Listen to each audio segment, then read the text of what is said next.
In our previous session, I introduced adjusting entries. And I also said that I'm going to tackle each and every adjusting entries individually so that we get to understand exactly what we are adjusting. But before we get into those details, I thought it necessary that you have a bird eyes view on what these adjusting entries are, where they lie in the accounting cycle. So in today's session, that is exactly what I'm going to do. I am going to tell you where their adjustments lie as far as the accounting cycle is concerned, so that you appreciate this from a bird eyes view. So let's get to it. I have explained part of this in our previous sessions, but allow me to repeat it again. So the accounting cycle rolls like this. Source documents are going to be generated whenever a transaction takes place. And when these source documents are generated, they are the ones that are the accounting triggers that lead us to make entries into the journals. After entries have been made into the journals, it is from these journals that we post to the ledgers.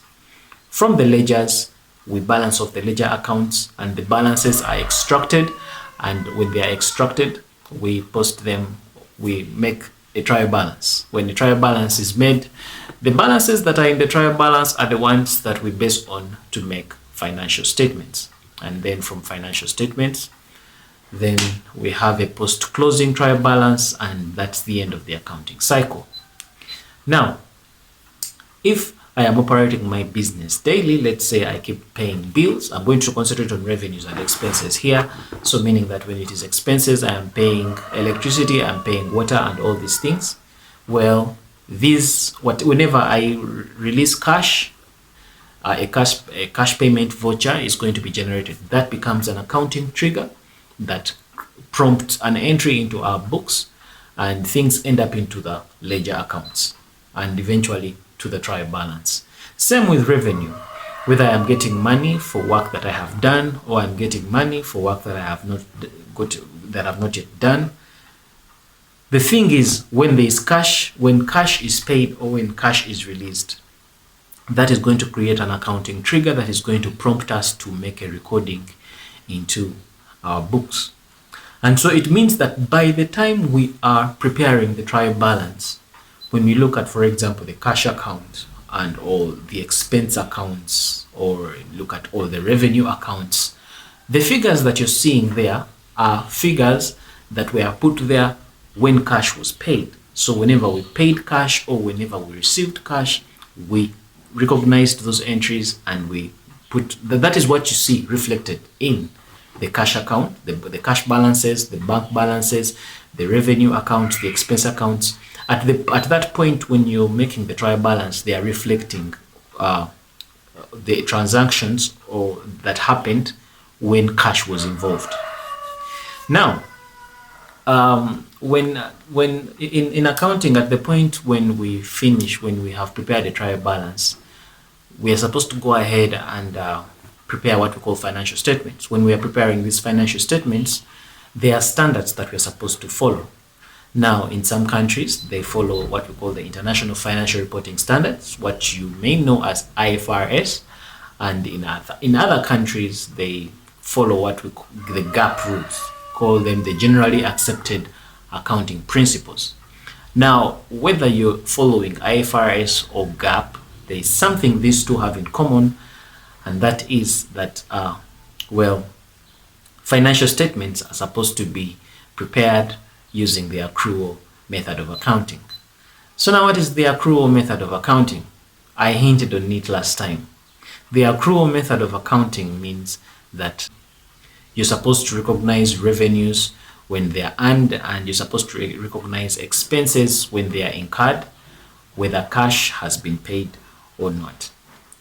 But remember, when we were doing these transactions and we are posting these figures into our books, we were basing on cash. Actually, by the time you are preparing a trial balance, it is cash basis. It is based on cash, because whatever that is in that, the cash, the bank balances, the cash balances, the revenues there, the expenses there, they are based on when cash was paid, because it is when cash was paid that triggered an entry. So that means that when you look at some revenue accounts, for example, if you paid rent, Maybe you paid for rent in a period that is not the accounting period you're working in, or maybe you have received revenue that does not relate to the accounting period you're in. Now, that's how the adjustments come in. You need to make the adjustments. In other words, you need to transfer your trial balance or your books from the cash basis into the accrual basis.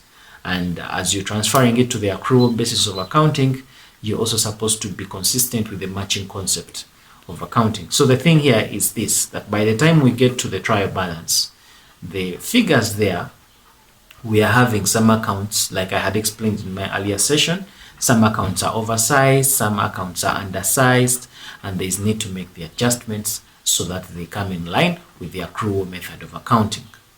So looking at the bird eyes view here is this, that there are two bases of accounting. We have the cash basis and the accrual basis.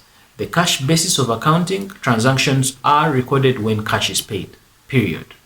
And this is what we have been doing from the time we're doing the journal entries to posting items in the ledger and to the point of preparing the trial balance. That is what has been happening. We have been posting items there when cash has been involved. At the time we are making the adjustments, we are simply making sure that our books are in alignment with the accrual basis of accounting. So that means that when it comes to that trial balance, it is what we call an unadjusted trial balance. So we have an unadjusted trial balance. Then from an unadjusted trial balance, we are going to go ahead and pass what we call journal entries to make the adjustments. When we pass the journal entries to make the adjustments, then we shall come up with what we call unadjusted trial balance. Unadjusted trial balance is a trial balance that is in line with the accrual basis of accounting. So it is from the adjusted trial balance that we shall go ahead and prepare financial statements.